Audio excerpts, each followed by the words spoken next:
कि 16 कलाएं जो कहा जाता है ये क्या है, ये कला क्या होती है। कृष्ण को 16 कलाएं, राम जी को 12 कला का अवतार कहा गया है। तो ये कलाएं क्या है, ये भी प्रश्न है हमारे पास। कला किसको कहते हैं समझिए। यह कला है चेतना, और चेतना है आत्मा और परमात्मा। ये दो चेतन तत्व हैं, इसके सिवा सब जड़ है। ये कलाएं चेतन की होती हैं, जड़ की नहीं, क्योंकि अवतार जड़ का नहीं होता, अवतार चैतन्य का होता है। ईश्वर अंश जीव अविनाशी, चेतन अमल सहज सुख राशि।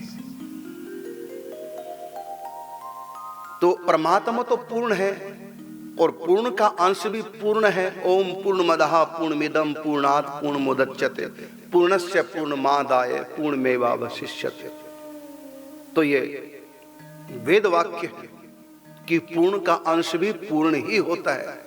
जब आत्मा परमात्मा का अंश है तो पूर्ण ही हुई आत्मा भी। चेतन अमल सहज सुख राशि, ईश्वर अंश जीव अविनाशी। फिर ये कला अवतार, इसका अर्थ क्या है तो सुनिए। प्रश्न जायज है। अवतार आत्मा का नहीं, अवतार परमात्मा का होता है। अभी कला के बारे में थोड़ा बताना चाहूंगा, थोड़ा विस्तार हो जाएगा तो आपको नहीं करना कि कथा रह जाए बीच में, क्योंकि मैं जिस विषय को समझाना चाहता हूं तो मेरा मन करता भले कितना भी समय लग जाए, विषय अच्छी प्रकार से साधक समझ जाए, फिर दोबारा प्रश्न करना ना पड़े और चित्त में अच्छी प्रकार से उतर जाए। क्योंकि प्रत्येक सनातन धर्म का ये प्रश्न है। ये राम 12 कला, कृष्ण 16 कला, जब पूर्ण का अंश पूर्ण है तो ये सब क्या है। कोई कला अवतार तो कोई अंश अवतार, कोई अंश अवतार, कोई आवेशावतार। जब सब भगवान है तो सीधा कौन है भगवान का अवतार। ये अंश अवतार, ये कला अवतार, ये अंशांश अवतार, ये आवेशावतार, ये अर्चावतार, ये नित्य अवतार, ये सब क्या है। भगवान तो एक है तो अलग अलग क्यों। तो यहां कला का अर्थ होता है परमात्मा या आत्मा की जो चेतना है, प्रकृति में उसका अवतरण, यह है अवतार। चेतना का अवतरण। और प्रत्येक जीव में चेतना है, अर्थात आत्मा है। ये आत्मा उतर के आती है, इसकी चेतना। जैसे सूर्य यहां से करोड़ों किलोमीटर की दूरी पर है, लेकिन उनका जो प्रकाश है, जो अग्नि पुंज है, सूर्य क्या है, अग्नि का गोला है, लेकिन उसकी जो चेतना है, कह लो उसकी प्रकाश या फिर गर्मी, वो यहां तक आ रही। सूर्य यहां तक नहीं आया, लेकिन उसकी गर्मी, उसका प्रकाश यहां तक आया। तो जितना प्रकाश हम आंखों से देख रहे हैं सूर्य में, उतना प्रकाश नहीं। प्रकाश तो इतना है कि पास जा ही नहीं सकते, इतनी गर्मी, और देख ही नहीं पाओगे, अंधे हो जाओगे। प्रकाश और गर्मी तो इतनी है, जल करके भस्म भी गोला बन जाएगी आग का। उनका पूर्ण इतना प्रकाश और इतना तेज है। लेकिन इस धरती पर सूर्य उतर के नहीं आए, उनकी कला, उनका तेज, उनका प्रकाश, और थोड़े कम रूप में, और उनकी गर्मी।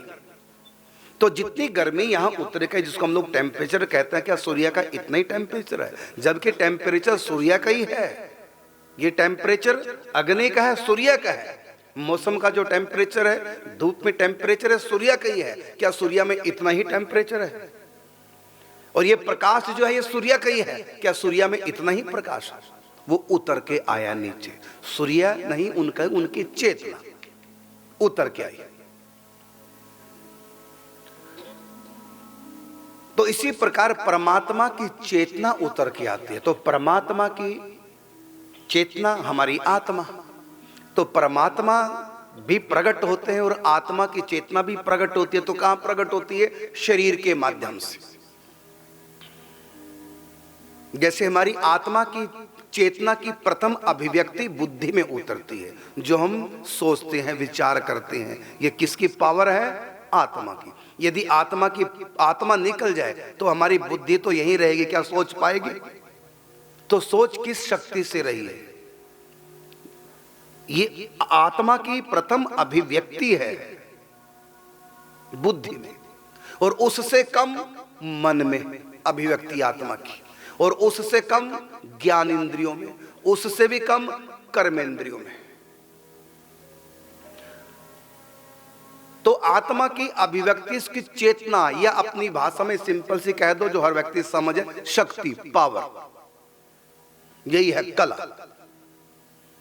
परमात्मा की शक्ति ही कला है। और ये ऐसी कला नहीं जो आर्ट हम सीखते हैं संसार में, आर्टिस्ट, नाचना गाना, ये सब दुनिया भर के जो भी आर्ट है, स्कूलों में जाते हैं, सीखते हैं, पढ़ाई करना, पढ़ाई भी एक आर्ट है। ये आर्ट या कला नहीं है, यह आत्मा की स्वयं की